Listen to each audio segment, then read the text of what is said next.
Museveni yatubbe ettaka lyaffe. Kwati lijja kulajjaniya nti Museveni oba ani atubba. Mwe Museveni atubbe ettaka lyaffe mu nsi yaffe. Ssaabasajja Kabaka yalibadde atuyamba. Wano tetwesenzawo bwe. Teri kintu kyasinze kunnuma. Muntu kukusanga mu nsi yo mw'ozaalibwa n'ayagala agigobemu. Ng'ate akulaga agigobamu mu lukujjukujju.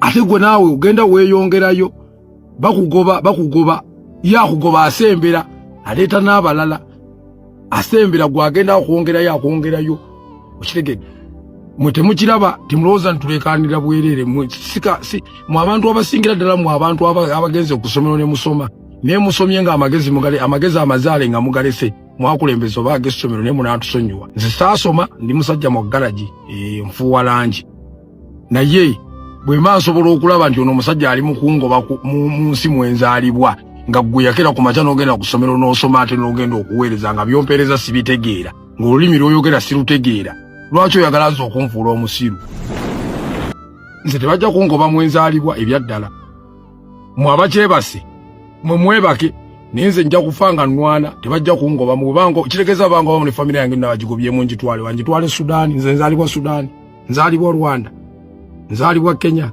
nzaalibwa mu Uganda. Wajama wantu musikie mzuri. Hii Uganda wantu hizi wanataka fukuza sisi na akili. Yes, kati tutandise. Gwowe Nyegere, omuganda akugamba nti yali kusambya kitegeeza ki? Wuliriza nnyo. Myaka 45 emabega. Jeno Museveni yali yeetaaga okubeera ne bannayuganda bumu. Yali yeetaaga okubeera ne bannayuganda kitole. Nga n'obukulembeze obw'ennono ono bwamwegattako okusobola okukwata obuyinza mu mwaka ogwa 1986 nga gye myaka 40 gye twakakuba emabega. Kakati ampuliriza abantu bangi abaafa, abantu bangi abaafiirwa ebyabwe, era n'omusaayi ogwayiika ekyamazima abazze nga mugoberera muzze mubiwulira ng'abantu abakunukkiriza mu kakadde kakati be baafa. Jeno Museveni okubeera ng'olunaku olwaleero ali mu buyinza ate kyannaku mwasinzidde, kyannaku mu ntebe mwatudde okubeera ng'akaabya abantu akayirigombe okubazza mu nnaku, okubazza mu maziga, okubaleetera okwaziirana nga wayise emyaka 40 abandi badde bajaguza, abandi badde basanyuka, abandi badde beeyagala olw'omusaayi ogwayiika nga balaba nti ebittafutafu babituuseeko. Kati olunaku olwaleero ate omusaayi gwabo abaakola obutasamuka obutassamwoyo okulaba nga Jeno Museveni atuula mu ntebe mwali kakati ate bali mu kwaziirana, bali mu nnaku, bali mu kusiita, bali mu miranga ng'abo abataalwana oba oliawo ate be beeyagalira ku musaayi gwabo abaafa. Wuliriza akatambi njagala okateekeko ekigalo katambule nnyo lunaku lwaleero ebigambo Jeno Museveni ayongedde okubeera ng'asajjula embeera munda mu ggwanga lya Uganda. Ebigambo ne Ssaabasajja Kabaka byongedde okubeera nga bimutwaliramu. Jeno Muhoozi Kainerugaba alina ebigambo bye yavuddeyo ate n'ayogera ng'alumba Ssaabasajja Kabaka okunyoomola okukkakkanya. Kakati bino byennyamiza bitiisa ate byeraliikiriza. Wabula nga sinakubeera nga ngenda wala nga katambi kano kataddeko ekigalo katambule nnyo, njagala osooka owulirize ebigambo bino mu ddakiika ntono nnyo, mu butikitiki butono nnyo, ate nkome mu butongole tusumule olwo lwogome ng'otegedde ekinyusi we kiri ekiyitibwa Gwowe Nyegere. Mukwano gwange yali kusambya oluvannyuma lw'emyaka 40 Jeno Museveni takyayagala kumanya abo abaamubeererawo, abaamuyirawo omubiri okubeera ng'atuuka wali olunaku olwaleero. Musajja mwerabize oba akikola agenderedde oba yalina mission enkusike, byonna tugenda kubeera ng'olunaku olwaleero tubitegeera. Mukutu gwa nkyukakyuka gulwanira ddembe lya Munnayuganda, mukutu gwa AKTV. Ebigambo sooka owulire bino ate nkome mu butongole tusumulule lwogome.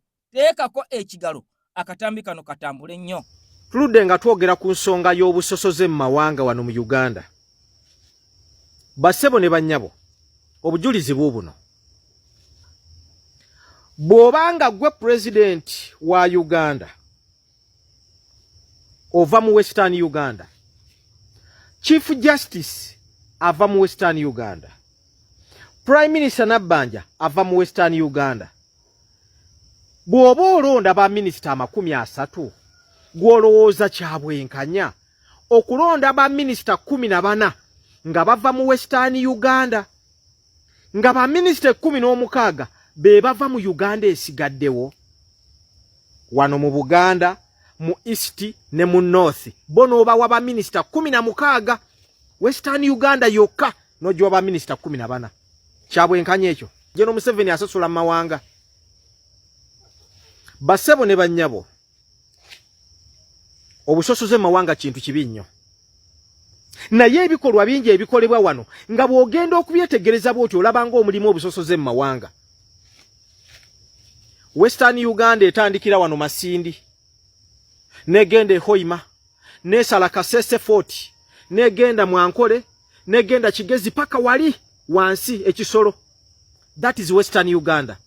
Abo bafunye ba minister 14 region yaabwe eyo population yayo okusinzira ku census ya 2024 bali na population ya abantu emilioni 11,600 baba wadde almost a half eyaba minister kati Uganda esigaddewo Buganda oba giyite Central nogenda mu East nogenda mu North nogenda mu West Nile fene batu aba minister 16 obadde okimanya ekyo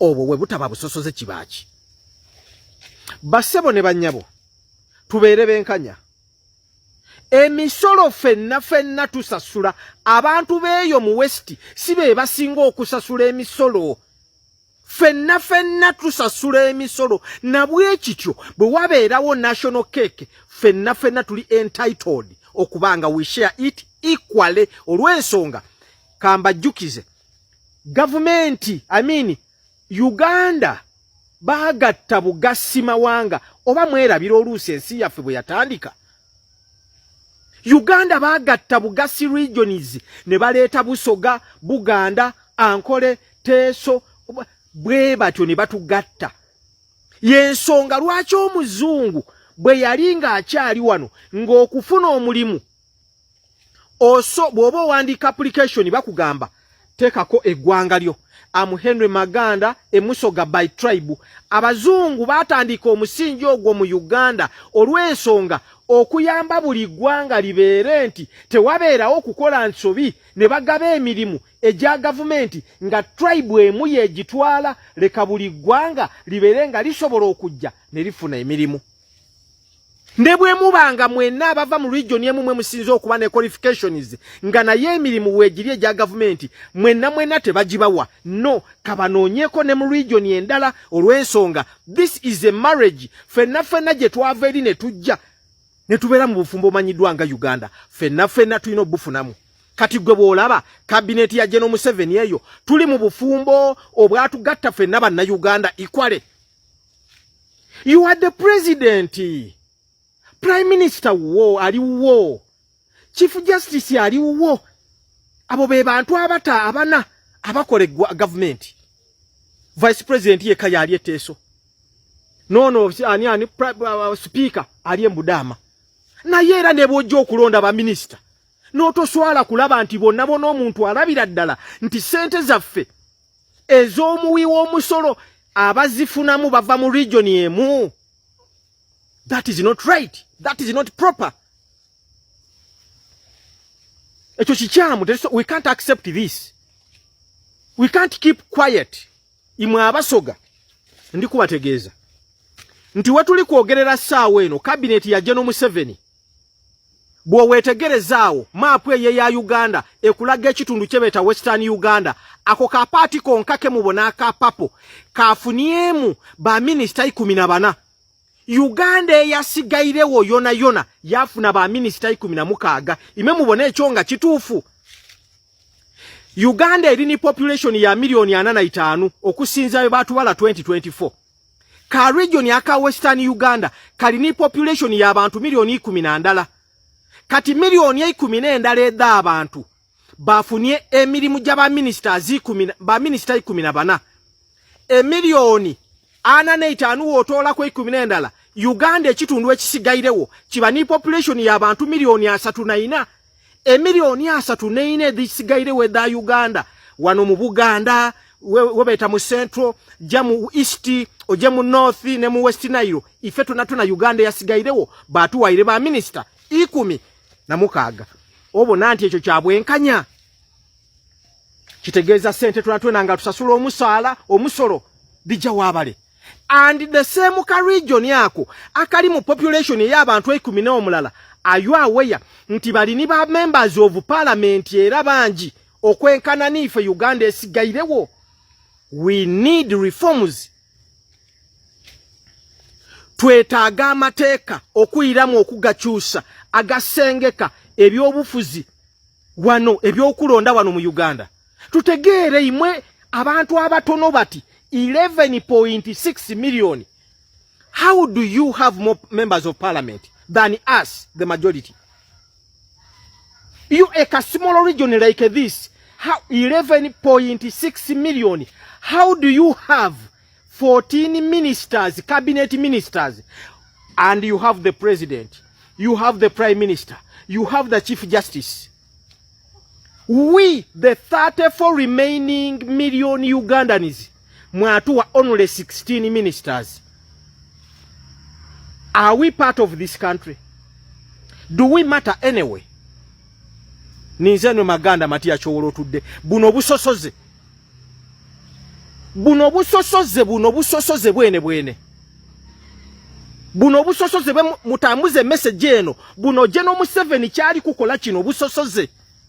Twetaaga emirimu gya government equally olw'ensonga tusasula emisolo twena. Tusasula emisolo. Tusobola ku waking up walonda abantu bona nga bali kuva mu region indala. 14 cabinet ministers are coming from a region where there is a chief justice, where there is a prime minister, there is the president. The rest of Uganda, the 34 million Ugandans, wabawa only 16 ministers. Nga ne Buganda wano erina population esinga western kubanga. Yes, okay, mu butongole nzikizanso kenkula museko ina josinzi dembitundu byensi okwera ngo sasa okutambula naffe mukutu gwa nkyuka mukutu gulwanira dembe lya mu Uganda mukutu gwa AKTV ngabo nakutegezeza edda omugezi emabega w'emizindalo kawandu abigambo Promax nzendiwo okulaba nga tutematema tutanya tutagula ensonga empitirivu ezigenda maso munda mu ggwanga lya Uganda. Nakugamba Jeno Museveni embeera zezo okubeera nga ekintu kyakolera ddala ate akikwata n'akizingazinga n'akisiba ku muntu oyo agezaako okubeera nga amulabisa. Era nga Robert Kyagulanyi Ssentamu Mitemo mujjukira bulungi nnyo nti Jeno Museveni tribal card yagijjayo n'ayagala okubeera nga agizanyisa ku Robert Kyagulanyi Ssentamu Mitemo oluvannyuma eyamulakira.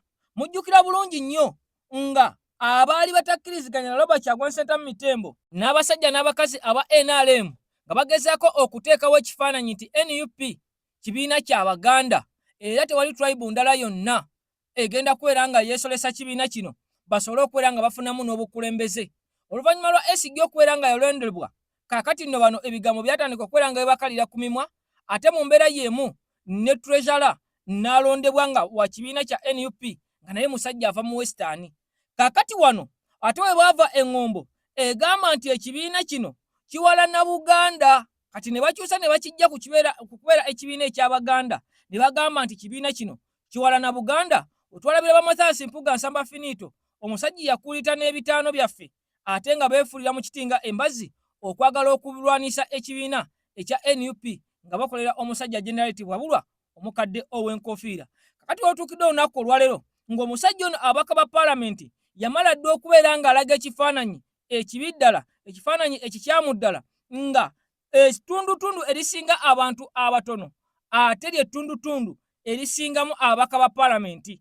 Kati ne ku mulundi guno ettundutundu erisingamu abantu abatono ate ly'ettundutundu lyasinze okubeera nga waba minisita. Jjukira nti kekube kuwa musolo ettundutundu lya Buganda lye lisinga okubeera nga liwa omusolo omungi ebitundu ebisoba mu 8 eby'omusolo kyokka ate abantu baalyo abantu ba Buganda ne batasobola kubeera nga bafuna mu musolo guno wabula ate abantu b'omu Western Uganda ne baba nga bafuna mu musolo guno.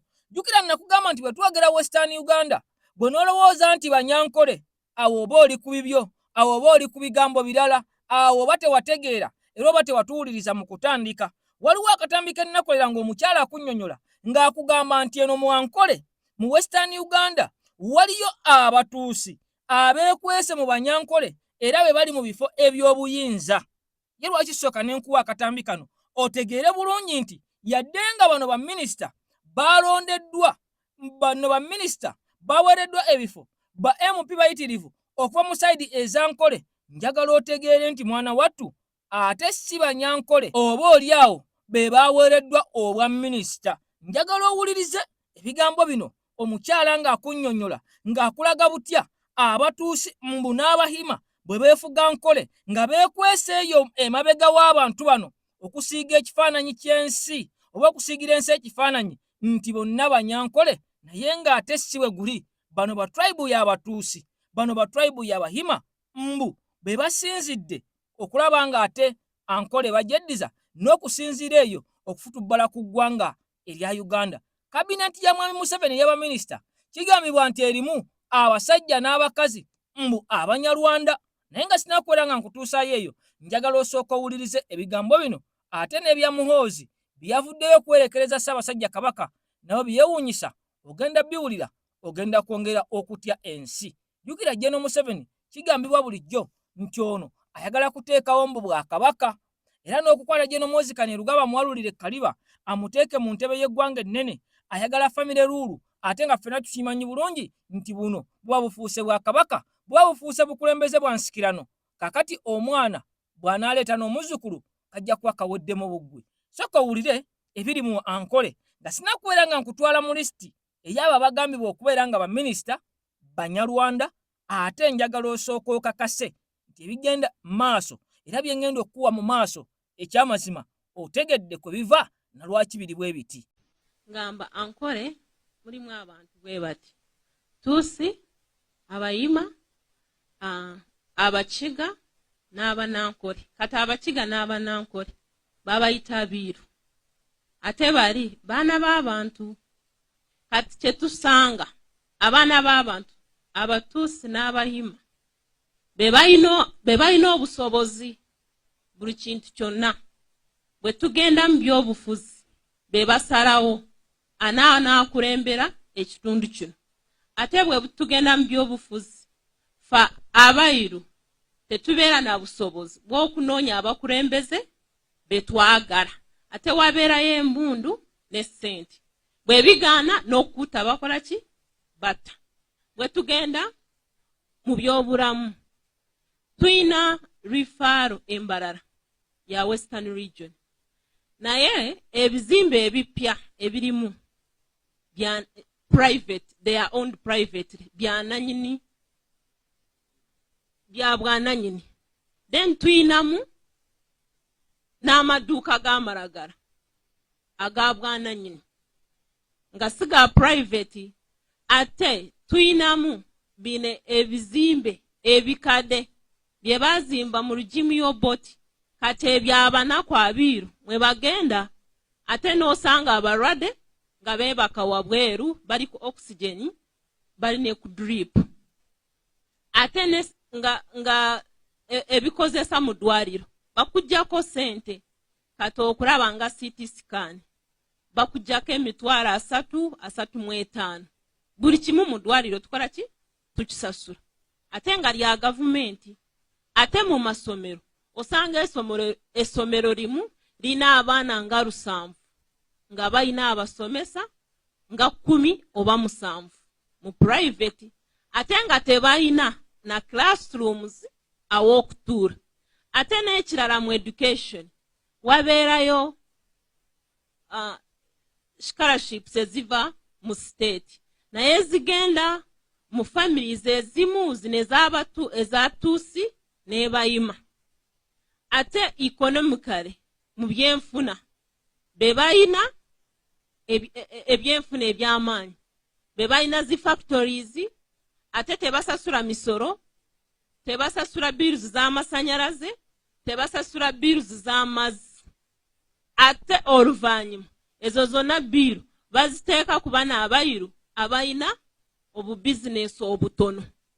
Ate n'ekirala mu Ankole region bano the Tuusi and Bayima be balina okusalawo mwana waani agenda ku mulimu guno mwana waani anaagenda mu magye anaagenda mu poliisi n'obw'otuukayo ekyo kikugoberera ne bagamba ono omwana wa gundi tumuwe ekifo kino kati ffe tusigala nga abairu tukolera the Tutsi and the Bahima ate bwe tuvaayo eggwanga litulaba kimu naye bo the Tutsi and Bahima beekwese wansi w'abairu okulimba eggwanga mbu ffena tuli kimu balina abairu be bakozesa ngeno nga bwe kiri the ministers the what nga bava mu Buganda region mu other regions ne waffe bwekityo bwe kiri naffe bajjayo ne bakujjayo ne bakukozesa naye nga toyina buyinza.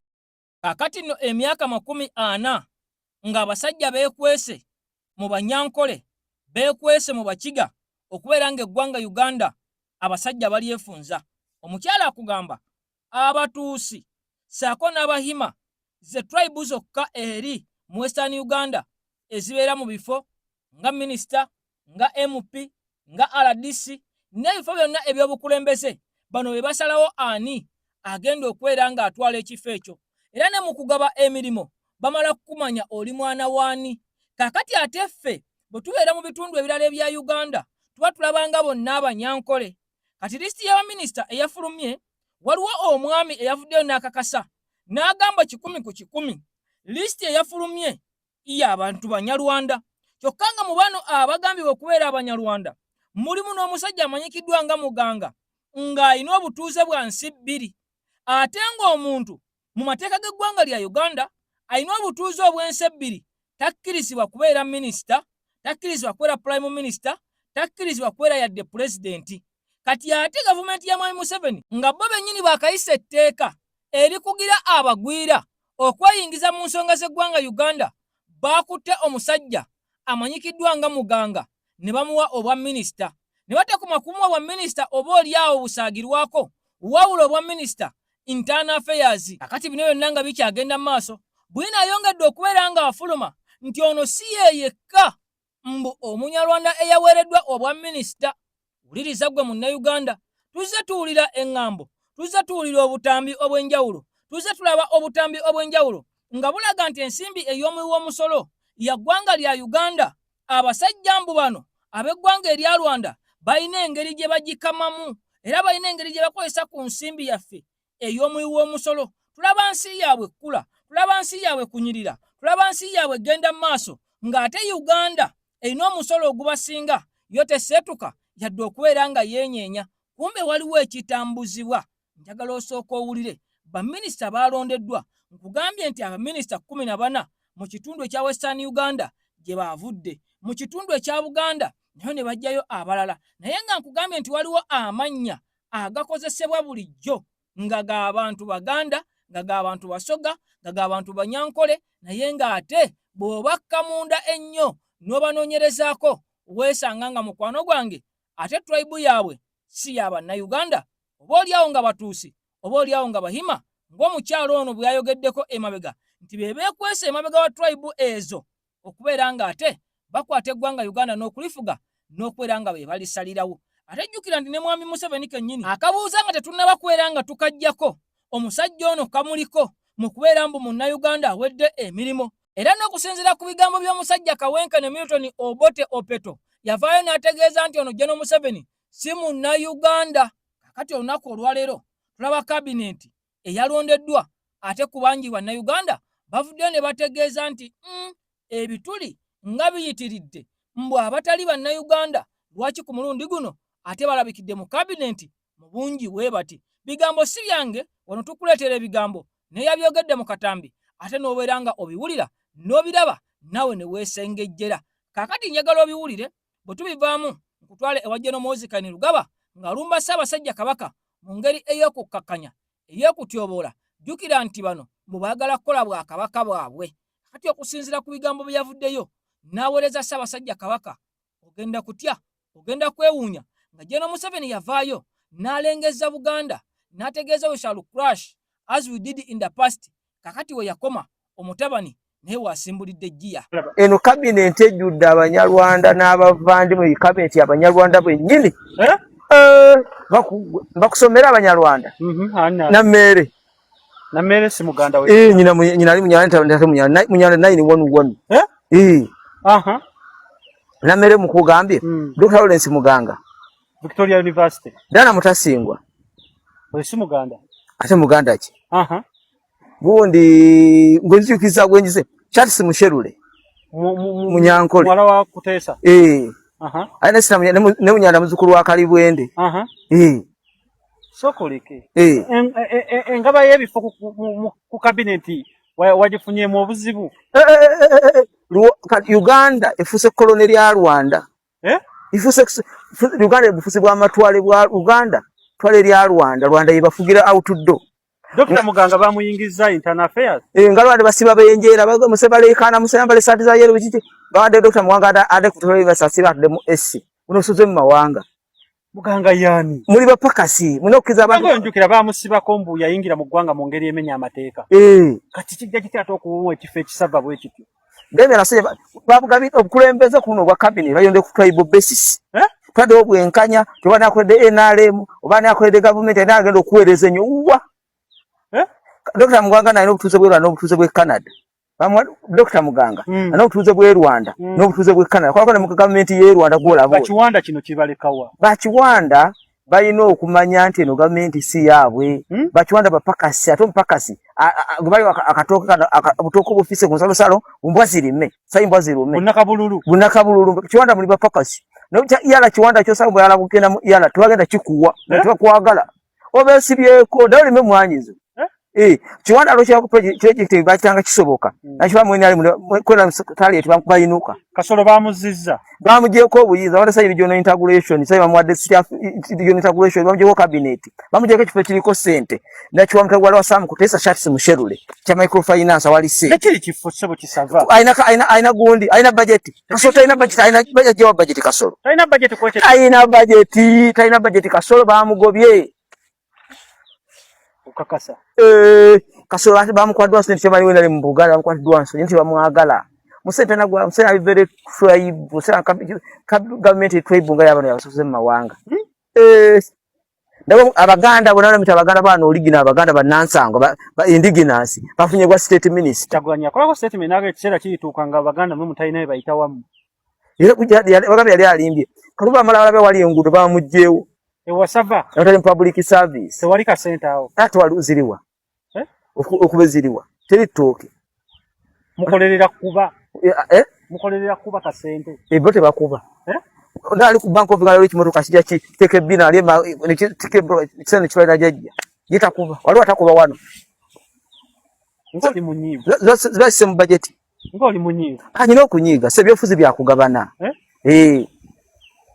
Prime Minister tebamu bawadde. Nabanja muganda yetira. Yala nko example. Ate muganda kinaawe. Weka kumiro.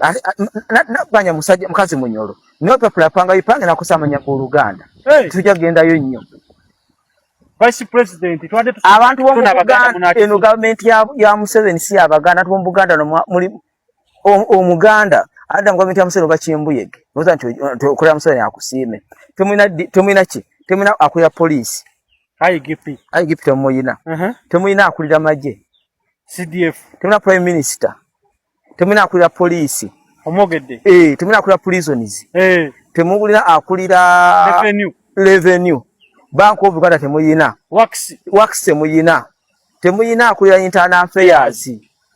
Befe byenkizo bya passport temuyina akulira mazzi. Temuyina akulira masanyalaze.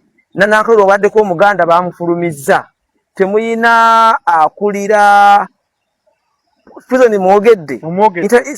Tekifo ky'amaanyi wano Muganda kyayina. Temuyina akulira. Buganda ye yasinga okufiirwa abantu baayo mu lutalo okuva mu 8 paka mu 86 General Museveni ng'akutte obuyinza. Era Buganda ye yasinga okufiirwa ebintu byayo. Buganda ye yasinga okufiirwa ssente. Abagagga bangi abateekamu mu lutalo General Museveni okwera ng'akwata obuyinza mu myaka egy'e86. Emyaka 40 okutuuka kati emabega General Museveni Abaganda ayongedde okwera ng'abasenza luti. Era nga ne mu bigambo bye okwongera okulaga nti okubeera Omuganda eri General Museveni kyabulabe nnyo yavayo n'ategeeza nti ffe ng'Abaganda ng'obweyagaliramu obwakabaka bwo ogenda kwera ng'okurashingibwa nga bwe baakola mbu eyo emabega as we did in the past. Kati olwaleero cabinet yamaze dde okwera ng'erondebwa era ebigambo biwulidde Abaganda abalimu oyinza okwera ng'obawulira oba Abaganda mannya oba Abaganda baddala naye nga n'obuyinza bwennyini ekyamazima bandibanga balinga bali abali mu Ankole abayitibwa Abiiru nga be Banyankole n'Abakiga kaakati erinnya lye baabawa okubeera ng'ate bano babeerimbikamu okwefuula Abanyankole olwo eggwanga Uganda bagende maaso n'okwera ng'ate beeyagala n'okusinga bannannyini byo. Kaakati Buganda weri olunaku olwaleero ebigambo si birungi naddala ku bifo ebyagabiddwa okwetoloola baminisita ne ba MP bennyini abaasimbiddwawo NRM mu bitundutundu ebya Buganda kakati bakwewuunyisa nga basinga obungi ekyamazima si Baganda naye ng'ate NRM be yawa kaadi okwera nga bagikwatira zibbendeweera okwesimbawo ku bwa MP mu bitundu ebya Buganda. Kakati ogenda ku Buganda kokasi ogitunuulire weetegereze nga n'abasingako obungi abali ku Buganda kokasi kyannaku sina Baganda bagenda batya okutembeeta ensonga eza Buganda wali mu Paalamenti. Atali Muganda analumirirwa atya ensonga za Buganda ddala. Kyewuunyisa kyennyamiza nga Ssaabasajja Kabaka yateekamu yayiwamu yakola buli kimu okulaba ng'ate General Museveni akwata obuyinza yadde ng'olutalo luno lwali lumulemeredde lwali lumulakidde nga lugaanye Ssaabasajja Kabaka n'avaayo n'aduumira olutalo abaana ba Buganda ne balwegattamu okulaba ng'ate luggwa. General Museveni tabalabiza ku munye mu kubeera ng'abasenza kati ne gye buli kati akyagenda mu maaso ate n'okubeera ng'atuukiriza olugero olwo olumanyikiddwa nga gwowonya eggere ate mwana wattu yali kusambya. Kyannaku nnyo nti omusajja amanyikiddwa nga Muganga yaweereddwa obwa minisita era n'akyaliko debate nnyingi nnyo nga ne mu Paalamenti bakyagenda maaso n'okubeera nga bamukubaganyako ebirowoozo bagamba ono ayina dual citizenship ayina obutuuze bwa mirundi ebiri. Lwaki ono ddala yaweereddwa obwa minisita ng'amateeka tegakkiriza ag'eggwanga lya Uganda nga mwakateekawo etteeka erigambibwa okubeera nti abagwira tebalina kweyingiza mu nsonga z'Abannayuganda ate ono omugwira awedde emirimu bwe mwakwata n'okukwata ne mugamba nti asaalimbira mu ggwanga eritali lirye empapula ze zaggwako ali mu overstay ate ne muwa obwa minisita kiki ekigendera ddala mu ggwanga Uganda mu maaso. Njagala owulirize nnyo ebigambo bino kakati bwe tubivaamu nkutwale ewa General Muhoozi ebigambo bye yawereekereza n'okubeera ng'ate yalumbye Ssaabasajja Kabaka mu ngeri y'okutyoboola ey'okukkakkanya kaakati n'okunyoomoola omutanda. Omusajja atandise jjukira nti ebigambo byazze byogerebwa era nga ne Besigye akikkaatiriza ne Robert Kyagulanyi Ssentamu Mitembe akikkaatiriza ne Nambooze bwe yali e Masaka yagamba nti General Museveni ayagala kutandikawo Bwakabaka. Kati General Muhoozi okuvaayo n'alumba Ssaabasajja Kabaka kikwasa ennaku. Kakati ng'ono yali ali mu myaka egitawera na 10 Ssaabasajja Kabaka we yeetabira mu lutalo olwaleeta kitaawe mu buyinza kubanga mu mwaka gwa 1987 ono yali mu myaka 12 era munda mu ggwanga Uganda yakomawo okukuza amazaalibwa ge ga myaka 12 nga bamaze n'okwera ng'obuyinza bukwatibwa kitaawe ng'abaana abato bafudde abaana abato nga bagenze abaana abato nga babuze ku famire zaabwe. Kaakati ng'ebintu by'abantu bigenze omusajja wattu yakomawo mu butongole okubeera nga yeeyagalira mu musaayi gw'abantu ate olwaleero yatandise okubeera ng'akina yatandise okubeera ng'ayimirira n'akakanyala n'alumba oyo eyafiirwako ebibye yafiirwako abantu be abakunukkiriza mu kakadde okulaba nga kitaawe abeera mu ntebe olunaku olwaleero. Sooka owulire ebigambo bino bwe tubivaamu tugende mu by'ennaku. General Muhoozi okulumba empologoma empalabwa akabalira ate omunyango Serwatika Lwattaka Ssaabasajja Kabaka Ronald Mwenda Mutebi. Salamu alaikum Hajati Nakalembe omusomi w'edduwa bw'oba wenyiye embeera embi yankusomere ku dduwa abali ebweru mirimu gigaanye papula zeesibye kino kyekyoto kwensabira omukisa kobe ng'odiriddawa wali wenkusabira n'ofuna emikisa ky'oba olabanga abirira ebinyonyi ebitalina kyakulya naawe atalina mulimu jankusomere ku dduwa ofuna omukisa. Eno ennyanja kwesira buli kimu ekisira ne kiba kikujjudde nekikasuka mu nnyanja nekikunta nekigenda. Nze Hajati Nakalembe gambawo ennamba yange eno 0752 3 75 29 temuddeeyo nemwebakira ebizibu mukoye ku namba yange eno. Ono Gashumba ayogera yasinze okusanyuka nga balonze Kyaliwo Munyarwanda n'agamba ye tasobola kulinnya kigere kye mu Rwanda kubanga bamuzalira Masaka naye on a daily basis ayogera nti ye Munyarwanda kyetuba tubaga nti East or West naye nga tozaalibwa Rwanda kubanga tebaagala kwogera ku nsi yaabwe n'okubayita abanya naye bano abantu bali mu kiki Butembwe bubatawaanya buteyagala bubutawaanya oba bwe baazaalibwa nga baakubonaabona waliwo enkugambira muganda wange Constitution ya 1995 kyali kitabo kya Museveni si ssemateeka wa ggwanga kubanga ne Museveni ali mu Uganda mu bukyamu tovola ateeka mu bano bonna Abanyarwanda banne omusajja ono kennyini mu katambi kano akunnyonnyola nawo n'akatambi ke nasuze ntaddeyo ye kennyini akunnyonnyola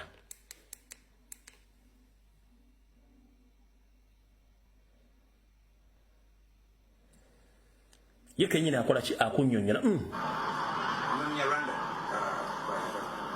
I grew up in Masaka, where there was a time in 1985, there was a campaign that emerged from Okote's time to Tito Luva's time, where they were shipping out every Munyarwanda to take them to where?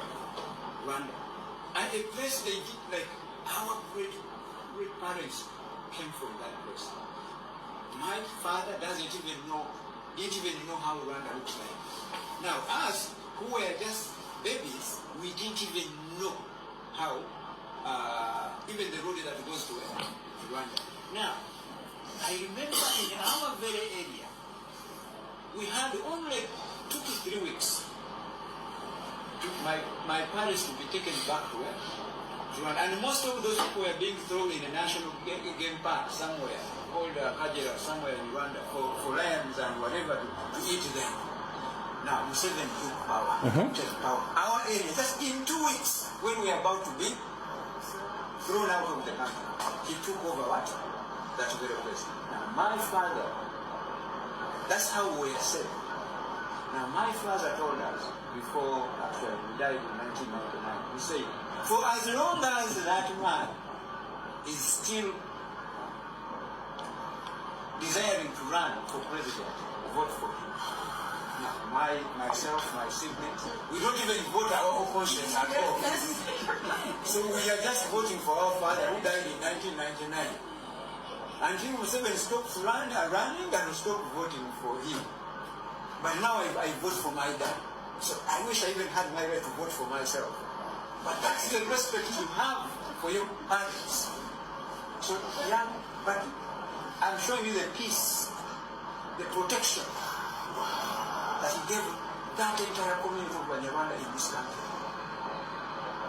So, and when you guys say Banyarwanda, my friend, we know where he picked us from.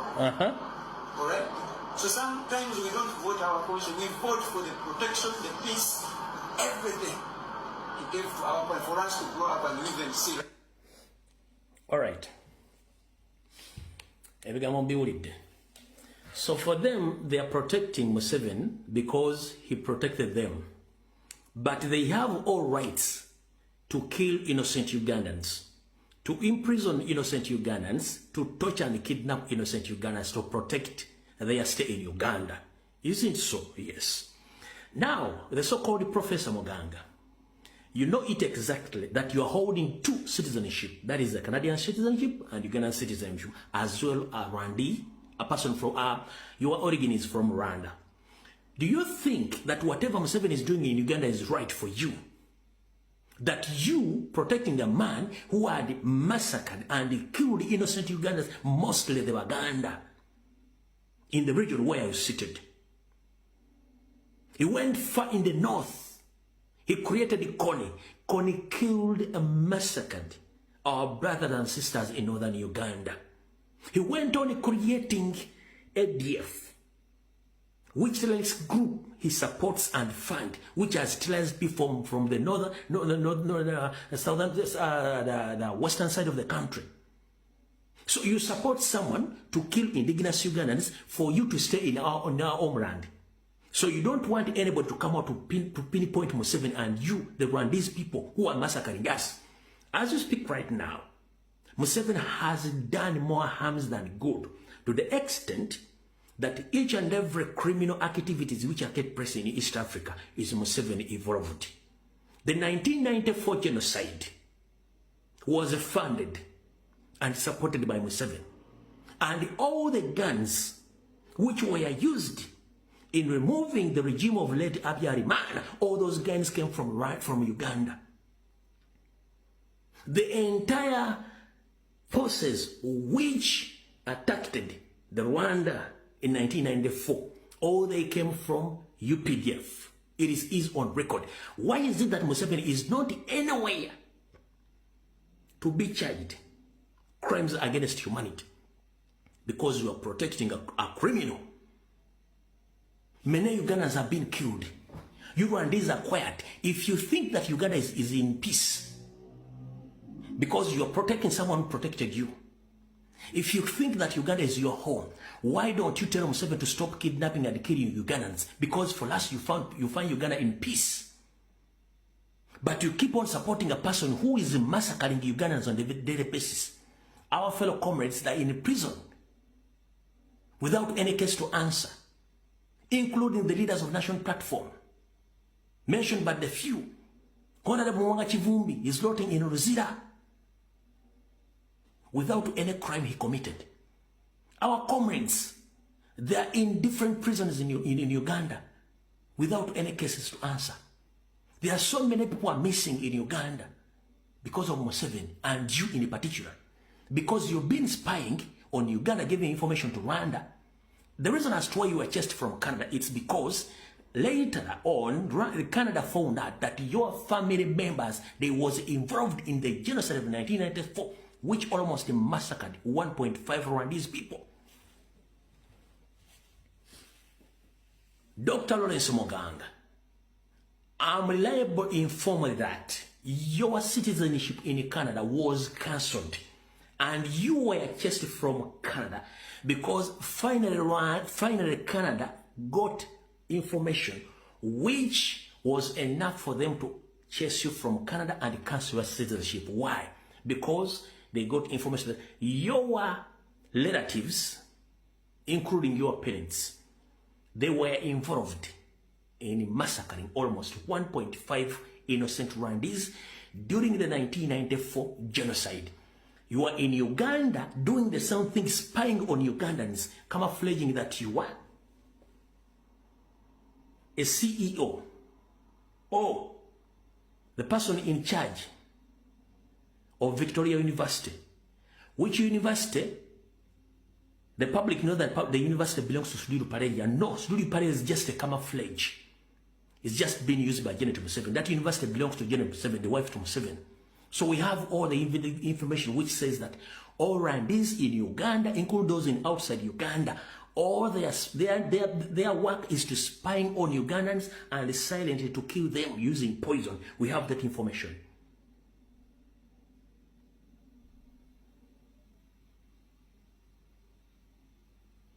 So if you are praising a criminal that he protected you,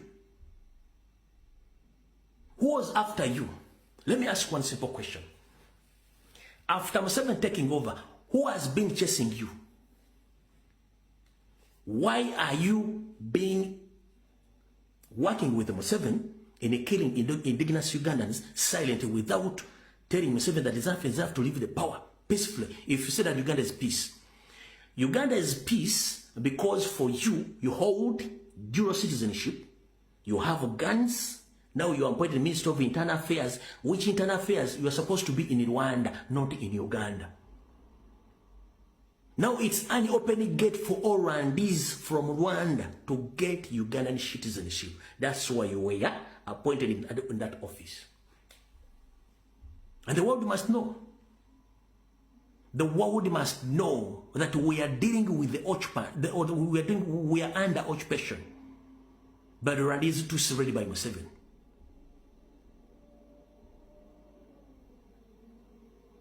So for you, the country is at peace. For you, because you have guns, you are protected by Museveni. But we, the indigenous, we are not safe.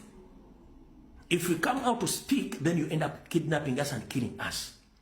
But for you, because your relative Museveni is in power, protecting you by killing indigenous Ugandans, that you are safe. You are not safe. Good enough.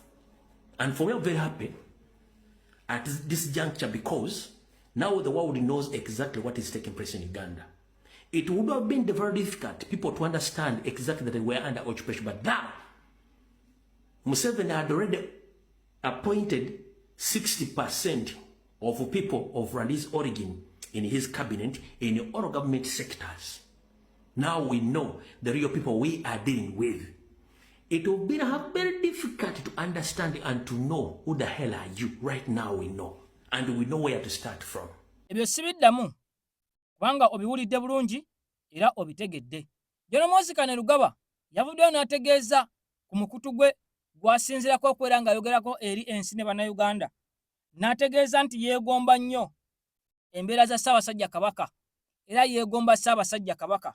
Mu bigambo bino bw'abanga abyogedde bw'oyinza okulowooza nti Jono Moses awaana era ayagala nnyo Ssaabasajja Kabaka n'Obwakabaka okubeerawo munda mu ggwanga lya Uganda. Jono Museveni yabuvuddeko yavaayo n'ategeeza nti ye modern king era ye kabaka ow'omulembe guno aliko era nga yagaba era yasalawo buli kimu yasobola okujja ku ttaka yakuzzaako era nga n'abakaaba bonna abaggyibwa ku mataka abalaba era abawulira naye nga ye kabaka w'omulembe guno tannaba kubeera nga asalawo. Kati nga yakwogera ebigambo bino ne Jono Moses agamba neegomba okubeera nga Ssaabasajja Kabaka, neegomba okubeera mu mbeera ze, kiba kitegeeza nti yeegomba okubeera kabaka, yeegomba okubeera nga Ssaabasajja Kabaka. Kakati obwakabaka bwa Jono Museveni butandise okubeera nga busesetuka ku ye ate n'okuyingira mutabani we ng'atandise okwerabira mu kifaananyi ekya Ssaabasajja Kabaka, atandise okwerabira mu kifaananyi ekya Kabaka. Gwe bino bw'abyogera ogamba nti lwaki teyeegombye Jono Museveni, lwaki teyeegombye taata we, yeegombye Kabaka. Era kitegeeza nti Kabaka wa kabi naye nga yakulaga nti njagala kubeera kabaka, neegomba kubeera kabaka, neegomba embeera ze, neegomba obuganzi bw'alina, neegomba okwagala kw'alina, neegomba okubeera nga ndi awo nga bankolerera bukolerezi.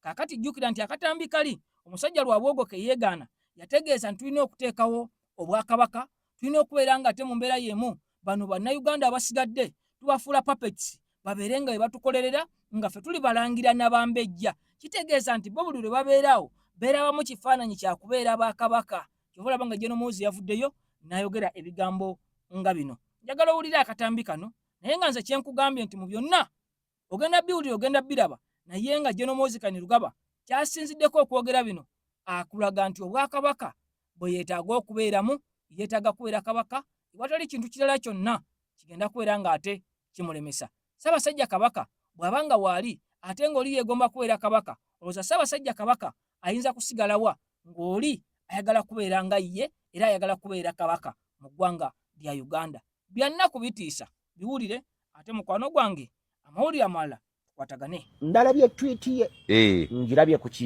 ku kisenge kya PRO n'agamba nti ye enjagala gy'ayagala mu Ssaabasajja Kabaka tayinza nagifumiitiriza. N'agamba era ye embeera za Ssaabasajja Kabaka azeegomba okusinga ekintu ekirala kyonna. Teyeegomba za kitaawe President Museveni naye ate yeegomba eza Ssaabasajja Kabaka wa Buganda. Nja kwogerera mu biti bibiri. Ntaddeko comment ku tweet ye naye ngiwandiise mu Luganda n'Oluzungu. Mbagambye tinaasirika amanya ekikere bakibikira kwa nkuba, kwa musana, bakibikira kwa musana naye kikaaba kwa nkuba. Abalowooza nti bye bamanyi tetubimanyi basaana bamanye nti tubimanyi naye lwakusirika naye alibaanukula siffe Baganda alibaanukula bulibeera Buganda mu kiseera ekituufu yena maaso mpulira nkuluse wanda mu kiseera ekiki ekituufu mbadde ngenda kwongerako olugero olulala ne sirubabuulira naye lwokandukuwe wano ekisirisa afumba Omuganda yagamba ti ajja okulya takimanya naye ng'akakka kamukubye ne munyalo gwonna ne gumuyita mu nnyindo n'asirika bwekye bayombye bafunye olutalo buli kimu aba akimanyi olugero lwokusatu lugamba ekikotesa embiga omutwe si kubulwa magezi emanya ente gyezikoze eki gyezikutte era n'amulunda amanya gy'akola ki Muhoozi ebyo kati mbijje buziba kati njagala ogonzegonze kati njagala kutunuulira twiti ya Muhoozi ebyo byenjogedde mbyogedde nkugamba lwe nali wano naawe nagamba nti buli ntunuulira twiti ya Muhoozi si kyagitunuliranga bwe njiraba oyina okuteekako eriiso eryokusatu nenjirabira mu liiso eryokusatu kati ebyenjanukudde mbyanukula nsinzira mu liiso eryokumeka eryokusatu kati kanjitunuulire nga Megatron bwe yagirabye n'omulala yenna bwe yagikoze bwe yagirabye Muhoozi ayinza okuba nga yeegomba nnyo Kabaka ate nga ge mazima ng'era mazima yeegomba okufaanana Kabaka naye Kabaka tebamufaanana era Kabaka tabamulangira olunaku lwatandika emikolo omulangira olunaku lwatandika emikolo egimufuula Kabaka lwabanga avudde mu bulangira agenda okufuuka Kabaka ayinza obutagala kufaanana Kabaka ku bitiibwa bye byalina naye mu mbeera ze eza bulijjo ng'awulira yandyagadde afaanane Ssaabasajja Kabaka Ronald Muwenda Mutebi II olw'embeera ze so si bitiibwa biri nti byayagala kubanga ebitiibwa gyali mu bitiibwa naye ebitiibwa biri byakukakaalukana nebya Muhoozi ebiyinza kufaanana bya Kabaka kakati embeera zino omusajja n'oba ng'olina eddembe weetulidde wakewuwo abantu bakwagala okimanyi nti oba bulungi nnyo kati awo gwe bwoti wategedde twiti ye gwe ali mu kukakaalukana oluusi yandyagadde emirembe ng'atambula oluusi ng'ali mu bantu naye nga tekisoboka nja kuwa ekyokulabirako ffe tulina abaawule baffe basaabalabirizi tebalina musirikale tebalina abakuuma balina emirembe n'osanga abasumba b'abalokole nga balina emmundu zibakuuma balina babaawunsa abaangali zibakulembera tebalina mirembe bavuga ebimotoka ebinene tebalina mirembe kati saabalabizi waffe ow'e Namirembe ne babishop balina emirembe naye abasumba tebalina mirembe kati ye Muhoozi kati Muhoozi ateekwa okumanya bw'aba yeegomba ekitiibwa kya Kabaka ng'akyegomberamu yo kontekisi gy'ogambye ekyo bakikolerera okikolerera otya awo enjagala awo okendeeza busungu na bukambwe Abaganda bagamba nti Kabaka tatta basaakiriza be bakola ki be batta naye nga Kabaka yabawadde oda bakole ki bakutte